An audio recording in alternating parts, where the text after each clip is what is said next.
If you've got news, views or events you'd like to share with us and the Chat City team, why not give us an email? chatcity@preston.fm. And I had in the studio earlier David Hugginson, who has written a book about the First World War, and it's called Preston in the First World War. And continuing that theme today on Chat City, we're now going to talk about Catford Village and about some of the events that are taking place. And with me in the studio right now is Steve Heywood from Catford. So Steve, a very good morning. Good morning. First of all, for listeners who don't know, maybe tell us, where is Catford? Where's it situated? Catford's just to the northwest of Preston, next to Woodplumpton, just past Bartle Hall. A lot of people know Bartle Hall. Yeah. It's a bit further out into the country there.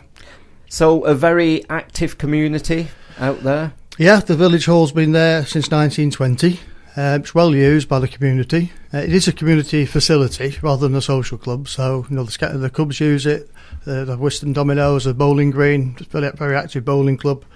And then lots of individuals and families use it for their own individual events and celebrations. And I suppose for a community, because I would imagine like most places these days, you also have newcomers moving into the area. So how important is it to try to get new people also involved in the community? It is very important because, like all the villages, there is a turnover. And we think the hall's becoming maybe increasingly important because, unfortunately, the local pub has recently closed, the Running Pump. Is that right? We're hoping it will open up again, but at the moment it's not there. The hall can be a really good focal point for the community. And sadly, that's what we hear of too often these days, isn't it? That in villages, it's the post office, it's the pub, it's often the places where people would meet together that often disappear. So does it look as though there may be a possibility that you can have your pub back in the future? Yeah, there is someone who we believe who's going to take it over and reopen it again, but it looks like it could be a few months before that happens. And one of the things that you've just had, I was looking at photographs online this morning, and something else that, as a child, I used to love to see a scarecrow in the fields. I used to live in a village myself, and I used to be fascinated by scarecrows. And again, very seldom do you see scarecrows anymore, but you've kept the tradition alive with a Scarecrow Festival. Yeah, that's right. Tell us a little about that. Okay, well, I've only been involved with the committee for a year, but the Scarecrow Festival has just had its third consecutive year, and been very successful. It started last weekend. There's over 30 scarecrows been produced by the residents in the village. The public voting for it now is closed, but the scarecrows will be there for some time, so if people want to come and have a look, please have a drive round, and some fantastic ones there to see. All right. It is one of the prime fundraising events for the committee, because the hall does take quite a lot of funds to run, heating and lighting and maintenance and so on. But the Scarecrow Festival seems to be going from strength to strength. I don't think we're challenging Ray by any means yet, but as a local event, it's really good. We've got some good coverage in the local press as well. And I was just mentioning the First World War, and I understand that the village are also going to is it putting events on, or going to be celebrating in some kind of way? Yeah, we've been trying to put our heads together about how we commemorate the start of the war rather than celebrate it, and then maybe over the 5-year period, I guess we'll come to a celebration of the end of the war in 5 years' time, and then in 2020, the village hall itself will have its own 100th anniversary. So we're going to have an event on the first weekend of August. There's a local historian from St Anne's, a guy called Adrian Worrell, who gives really good presentations about what life was like around the First World War. And that's our sort of kick-off event. But the main thing we want to do is use the 100th anniversary to create some more local interest, and also to help us over the next 5 years put some investment into the hall, so it becomes something that's there for the next generations, because the inside of it is great, but one or two bits on the outside looking a bit tired. The rendering needs doing, there's some electrics want sorting out, new windows, so we've got a 5-year plan to go through that investment. The first thing we've done this year is actually have all the stonework for the memorial stones and the plaques, and all the inscriptions for the men who were killed in the First World War from the villages. They've all been redone, and that looks like brand new again now, which is really good. And is that monument actually in the village? Is it in the village itself? The actual plaques are on the front of the village hall itself, Right. each side of the front doors, and then there's stomach over the top, and then there's a foundation stone which was laid by the Earl of Derby in 1920 when it was built. Right.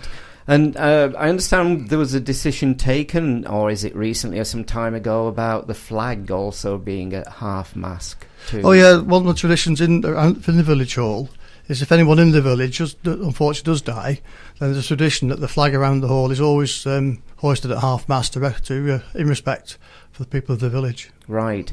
And something else I was reading was something coming up. Is it to do with the Victorian era, some celebration in the village? Oh yeah, the Victorian era, that was actually the theme for the Scarecrow Festival. Ah, right. So this time it was a Victorian so if people one. have got the time to drive through the village and down some of the local lanes, then they'll see that the theme that runs through all the scarecrows that have been done is this Victorian era theme. So we try to have a different theme every year. So it's unfortunately we've missed the voting side of it now, but maybe people can put it in the diary for next year, because it's always this time of year, the bank holiday weekend, and we'll be there again next year. Right. So have you lived in the village sometime, Steve? I actually live in Wood Plumpton rather than Catford. Is that but the villages are all connected. Wood Plumpton and Catford has a joint parish council, and the Wood Plumpton Parish Council helped us with the funding for the refurbishment of the memorial plaques. So over the years, have you seen changes in being out in the villages? Have things changed? Like you were mentioning, the pub, etc. Yeah, I think those are the main changes. I mean, there's not a rapid turnover of people, but there are new people coming in. I think we're all worried about how far the developments are going to go from the centre of Preston outwards into the countryside. Yes, I understand. And it's really just trying to use the focal points that we do have, like the hall and the pub, hopefully when it opens up again, just to keep that community spirit going. Right. So again, when it comes to World War One, that's going to be, as you say, you're going to be looking at the beginning of the war. So that's in August. Yeah, August the 4th is the actual anniversary date. So our first event is on the Friday just before that, Friday evening. The other thing we are trying to do, and this might be useful if people listening could help us. We've been trying to do some research on the people that were actually killed in the war. Right. There's quite a lot of information on the web. So we know where most of the people lived at the time, around Bartle, Wood Plumpton, Catford, Lear. And we know a little bit about some of the families. But obviously it's 4 generations ago, yes, so there aren't many people around that remember anything. That's right. So if anybody that's listening does have anything, we really would like to hear from them. And if they've got any ancestors that they're aware of that lived in the village and have memorials there, it would be good to hear from them and help us with that bit of research.